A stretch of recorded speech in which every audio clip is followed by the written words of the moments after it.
Baik, terima kasih kembali bersama kami di iNews Today. Nah, informasi berikutnya ini bagi Anda yang suka pakai baju thrifting, beli-beli kaos-kaos, baju-baju yang murah-murah di thrift store. Nah, informasi terkait Presiden Joko Widodo yang memerintahkan jajarannya untuk mengatasi praktik bisnis pakaian bekas impor atau yang biasa dikenal dengan istilah thrifting. Iya, Presiden Jokowi menyebut thrifting sangat mengganggu industri tekstil dalam negeri.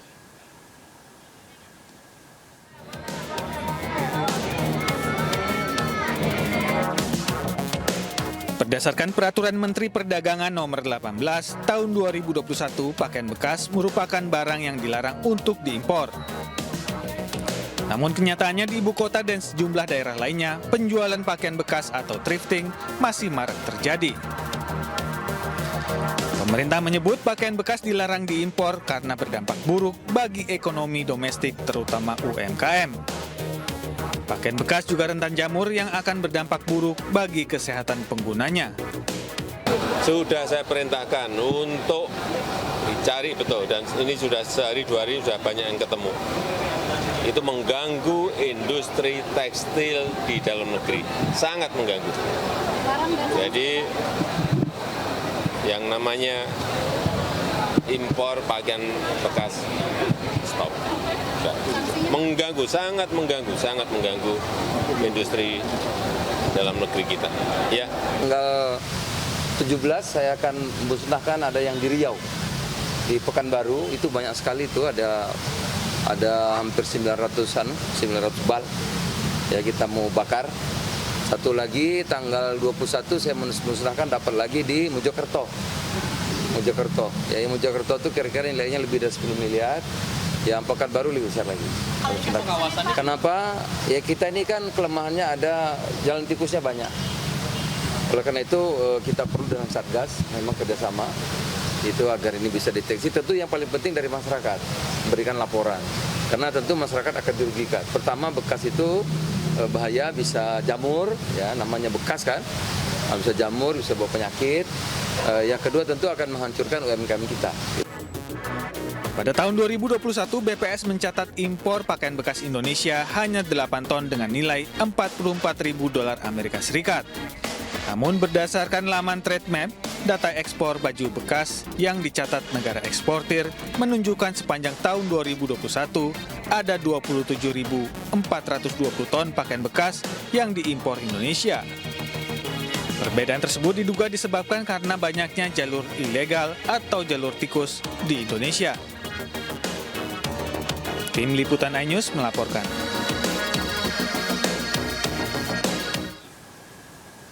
Dan untuk berbincang lebih lanjut mengenai larangan thrifting ini, sudah ada pengamat ekonomi Bima Yudhistira dan PLT Dirjen Perlindungan Konsumen dan Tertib Niaga Kementerian Perdagangan. Ada Bapak Moga Simatupang. Selamat pagi Bapak-Bapak, salam sehat selalu. Selamat pagi.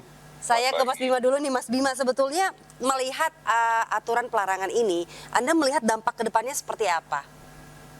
Ya, dampaknya memang ini udah lama, dari 2015 aturannya sudah ada, jadi masalah penegakan hukum aja lah gitu ya.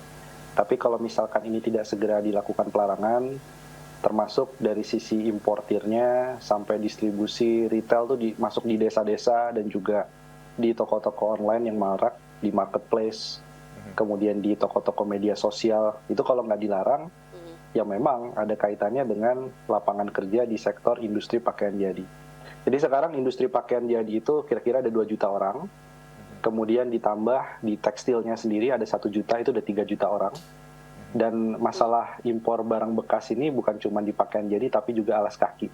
Jadi mengancam di pekerjaan di alas kaki juga.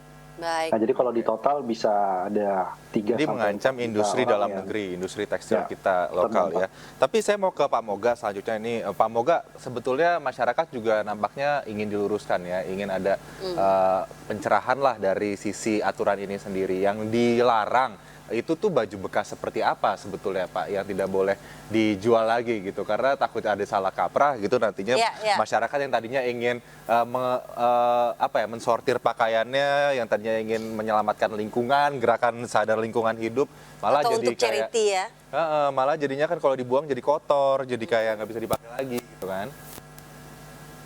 Baik, makasih iNews. Jadi sebetulnya Peraturan Menteri Perdagangan nomor 18 yang perubahannya Peraturan Menteri Perdagangan 40 itu jelas kita melarang impor pakaian bekas. Jadi aspek tata niaganya yang kita atur, kita larang.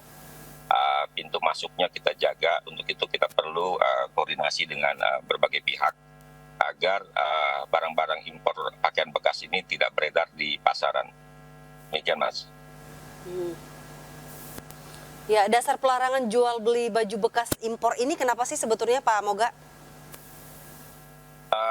Untuk perdagangan dalam negeri belum kita atur ya jual beli pakaian bekas. Tapi importasinya itu yang kita larang, Mbak.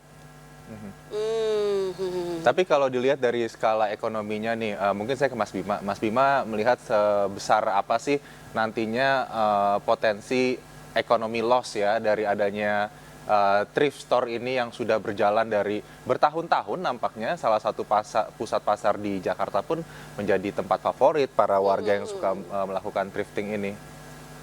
Kalau dilihat dari kerugiannya, ya kita pakai data BPS misalkan ada 4,2 miliar rupiah yang tercatat. Belum kemudian yang kalau dilihat dari jalur distribusinya, importnya bisa menggunakan jalur-jalur yang ilegal gitu ya. Itu berarti nilainya kan bisa lebih besar dari 4,2 miliar rupiah setahun. Tapi kalau 4,2 miliar kita pakai dalam 10 tahun terakhir ya berarti ada kehilangan 42 miliar gitu ya. Dan itu angka yang tidak kecil. Karena apa? Di 2022 misalnya kenaikan impor pakaian jadi bekas itu naiknya sampai 200% misalnya yang BPS laporkan.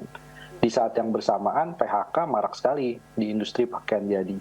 Jadi seperti ada korelasi, meskipun industri pakaian jadi juga ada yang berorientasi ekspor. Tapi untuk yang orientasi dalam negeri memang nggak akan pernah bisa bersaing. Orang barang thrift itu sudah murah, kemudian branded ya, dan kualitasnya juga terkadang ya, karena sebagian di negara asalnya itu adalah barang-barang hasil donasi. Tidak semua barang yang kemudian rusak ataupun limbah. Ada yang memang diperuntukkan donasi sampai di Indonesia dijual secara komersil.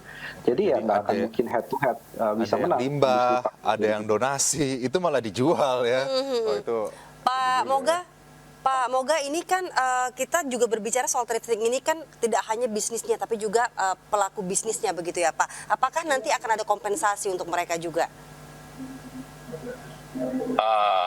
Maksudnya di retailnya ya? Iya. Kita kemarin diskusi dengan kementerian lembaga. Realisasinya seperti apa pelarangan ini Pak untuk para pedagang thrifting ini gitu? Ya, pertama ya kita menghimbau asosiasi pedagang pasar maupun pedagang retail, pengusaha retail itu menghimbau agar para pedagang di lingkungannya tidak menjual pakaian bekas impor. Nah, kita juga sedang memikirkan bagaimana Pak kepada masyarakat yang berjualan ini ke depannya seperti apa. Ya mungkin kita koordinasi dengan industri tekstil untuk mencari mekanisme pakaian-pakaian yang bisa dijual oleh mereka, Mbak. Oke, artinya masih sekedar imbauan sampai saat ini, belum ada tindak pendisiplinan begitu Pak untuk para pelaku. Karena kan ini kita juga nasib konsumen, pada para pedagangnya juga bagaimana gitu loh. Ya, terkait tindakan itu belum kita atur ya. Yang jelas kami sudah membuat surat ke Kementerian Informasi Kominfo untuk men-take down perdagangan pakaian bekas melalui e-commerce. Selain itu juga Asosiasi Pedagang Retail sudah menghimbau agar para pedagang di mal-mal tidak menjual pakaian impor. Baik, mungkin terakhir Mas Bima, singkat saja kalau dari Mas Bima untuk win-win solutionnya seperti apa, baik untuk konsumen ataupun pedagang retail si thrifting ini, singkat saja Mas. Ya, fakta ya bahwa yang butuh thrifting ini masyarakat di berbagai kelas, terutama orang miskin yang mungkin tidak mampu untuk beli baju baru gitu ya, dengan kualitas yang setara. Jadi memang sarannya adalah bagi pedagang retail itu bukan dimusnahkan. Kalau diimpor yang masih di pelabuhan itu silahkan dikembalikan ke negara asal atau dimusnahkan, disita. Tapi untuk para pedagang retail ya sebaiknya diberikan kompensasi. Nah itu untuk apa? Untuk mencegah agar pedagang retail, kasihan yang sampai di pedesaan misalnya, sampai di level yang paling bawah, itu kehilangan pendapatan kalau misalnya disita kemudian tidak boleh berjualan sama sekali. Jadi mekanisme itu yang harus diatur oleh pemerintah. Mungkin barangnya setelah dikompensasi oleh pemerintah, itu bisa disalurkan kepada mereka yang membutuhkan. Tapi tidak boleh lagi ada impor pakaian jadi bekas, di stop sampai sini. Oke, Mas Bima ini semoga bisa ditangkap oleh pemerintah maupun masyarakat agar bisa lebih paham lagi, mengerti lagi tentang aturan yang baru yang sedang digalakkan pemerintah ini. Terima kasih Mas Bima, Pak Moga atas waktunya bersama kami di News Today. Selamat pagi Mas, Bapak-bapak, selamat beraktivitas dan salam sehat. Selamat pagi, terima kasih. Ya, pemirsa, siswa di Toraja, Sulawesi Selatan terpaksa terobos lokasi longsor demi bersekolah. Sangat miris sekali. Kita simak informasinya usai jeda. News Today segera kembali.